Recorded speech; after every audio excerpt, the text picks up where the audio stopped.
Bonjour, le SNI en partenariat avec l'UNPLIP, l'Union nationale des professions libérales, nous avons décidé de vous donner toute une série d'informations concrètes et pratiques, à la fois sur le droit passerelle, ce que ça recouvre comme indemnité, mais également quelles sont les conditions pour l'obtenir.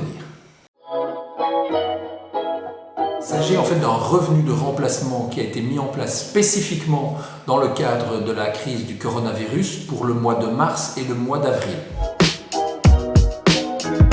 D'abord, l'indépendant à titre principal, mais également le conjoint aidant s'il a un maxi-statut, et également l'activité complémentaire, mais uniquement dans l'hypothèse où il paie des cotisations trimestrielles minimum de 745 €.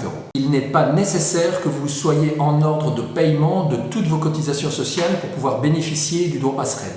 Parallèlement, les jeunes starters qui ont débuté leur activité en 2019 ou en 2020, dès lors qu'ils sont redevables de cotisations ou bien de revenus qui entraîneront le paiement de cotisations, sont également éligibles au droit passerelle.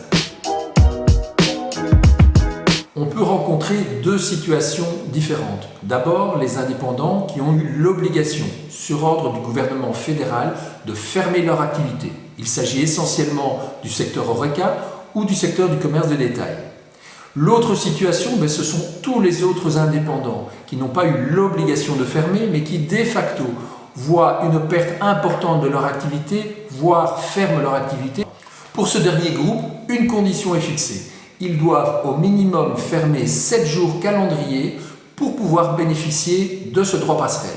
Fermer 7 jours calendrier au mois de mars et également au mois d'avril. Si vous êtes indépendant avec l'obligation de fermer 7 jours pour l'obtention du droit passerelle, il vous est néanmoins permis, durant ces 7 jours, de faire face aux urgences. Si vous êtes profession libérale, par exemple, vous pouvez évidemment répondre aux urgences. Et si vous êtes dans une activité économique plus classique, l'activité minimum de l'entreprise est évidemment permise.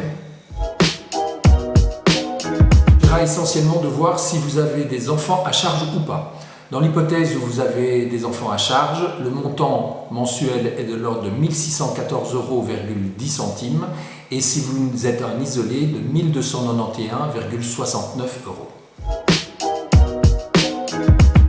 Le plus simple est de vous adresser à votre caisse d'assurance sociale. Tapez généralement sur internet droit passerelle coronavirus sur le site de votre caisse d'assurance sociale et vous tomberez sur un formulaire à remplir.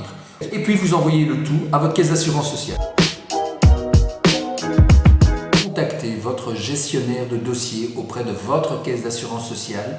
Vous lui envoyez un mail lui demandant tout simplement de reporter le premier et le deuxième trimestre 2020 si vous le souhaitez. Pour les payer en 2021, vous avez la possibilité de le faire jusqu'au 15 juin 2020.